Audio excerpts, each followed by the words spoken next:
ডিমের ঝাল, আলু ভাজা আর চচ্চড়ি কীভাবে বানিয়েছি যদি আপনারা দেখতে চান তাহলে চলুন ফুল ভিডিওটা দেখে নেওয়া যাক। বন্ধুরা, এই যে দুপুরের খেতে বসে গেলাম সবাই মিলে। এই যে আমার ছেলে আর তোমার দাদাভাই আছে। এই তরকারি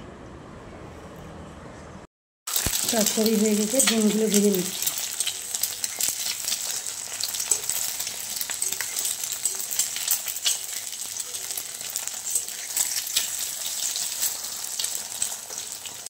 একটা ভাজা হয়ে গেছে, এখানে আর একটা ভেজে নিচ্ছে।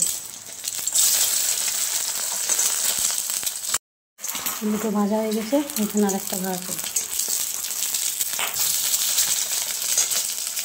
এর ভিতরে কিন্তু কুসুমটা গোটা গোটা থাকে। 3টে ডিম ভাজা হয়ে গেছে, আর এখানে পেঁয়াজ, রসুন, আদা, কাঁচা লঙ্কা ভেজে নিচ্ছি। দিলাম আলু, ভালো করে ভেজে নেব।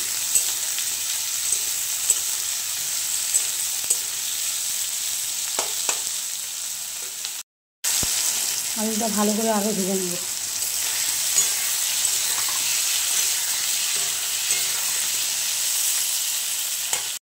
লঙ্কা গুঁড়ো ভালো করে ভেজে নেব।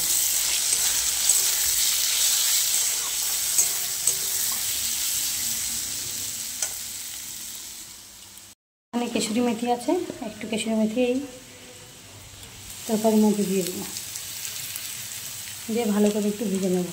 জিরে গুঁড়ো আর একটু ভালো করে ভেজে নেব। জল, ঝোলটা ফুটে গেছে, একে একে ডিমগুলো আমি দিয়ে দেবো।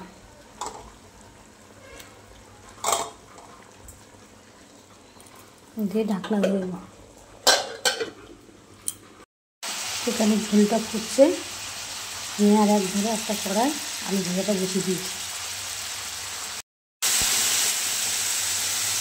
আলু ভাজাটা চলছে আর এখানে তরকারিটা হয়ে এসছে। আর একটু ঝোলটা কমে গেলে নামিয়ে নেব। আলু ভাজাটা হয়ে গেছে আর এখানে ডিমের তরকারিটা হয়ে এসছে, একটু পরেই নামিয়ে নেব। হ্যালো বন্ধুরা, এই ডিমের ঝাল ভেজে, আলু ভাজা আর মাছের মাথা দিয়ে চচ্চড়ি, এই হচ্ছে আজকে দুপুরের মেনু। যদি তোমাদের ভালো লেগে থাকে তাহলে আমার চ্যানেলটি সাবস্ক্রাইব করে দেবে। ফেসবুক থেকে দেখে থাকলে লাইক, কমেন্ট, শেয়ার করে পাশে থাকো।